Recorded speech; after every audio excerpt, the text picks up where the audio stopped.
My ex-girlfriend Sophia was a psycho with too much power. First, she told our principal to fire one of her teachers, and then she completely destroyed the life of a girl she was jealous of. Let me tell you how I met her and how I almost got murdered for breaking up with her. You see, I've always been a problem child. In high school, I learned how to lockpick and often broke into my school at night. I went through the teacher's files, took photos of future exams, and even changed my grades. I was pretty much fearless. And on my way to school, I approached any hot girl I saw. It was a numbers game. If I approached 100 girls, I knew I would get 2 or 3 of them into bed. It's because girls are desperate for a confident guy like me. But then, I chose a more challenging girl whose name was Sophia.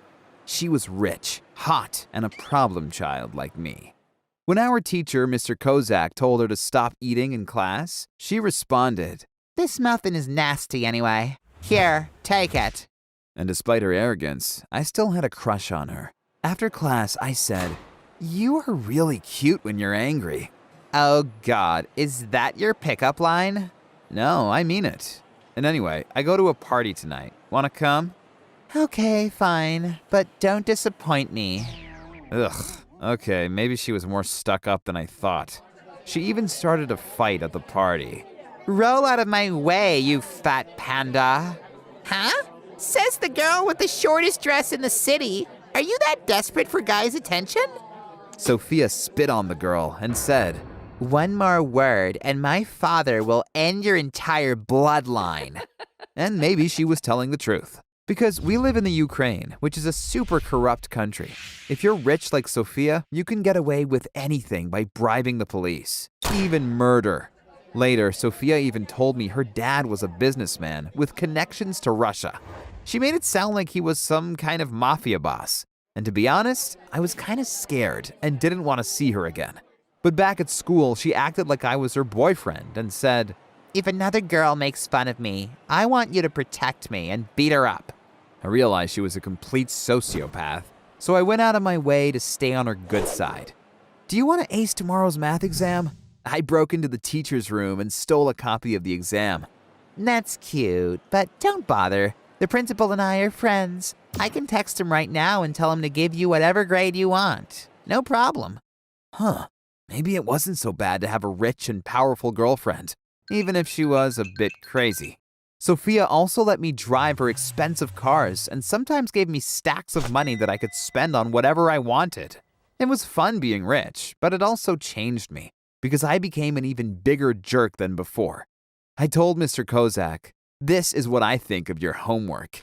Then I crumbled the paper and threw it at his head. I hoped he'd get angry and scream at me, but instead he looked like he was about to start crying. I guess being a teacher is quite a hard job. Suddenly, I felt bad, and I realized it wasn't cool to be mean. But Sophia wasn't on the same page.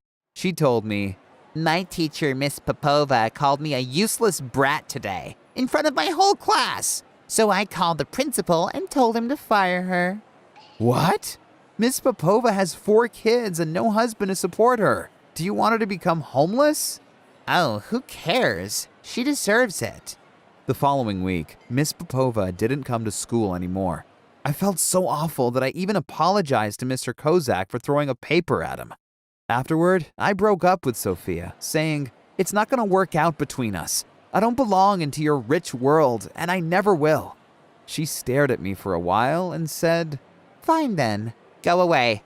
Finally, I had my freedom back. But when I got into a new relationship with my classmate, Yana, weird things started happening. It's so unfair. Suddenly all my teachers give me D's on my exams. Now I'll never get into a good university.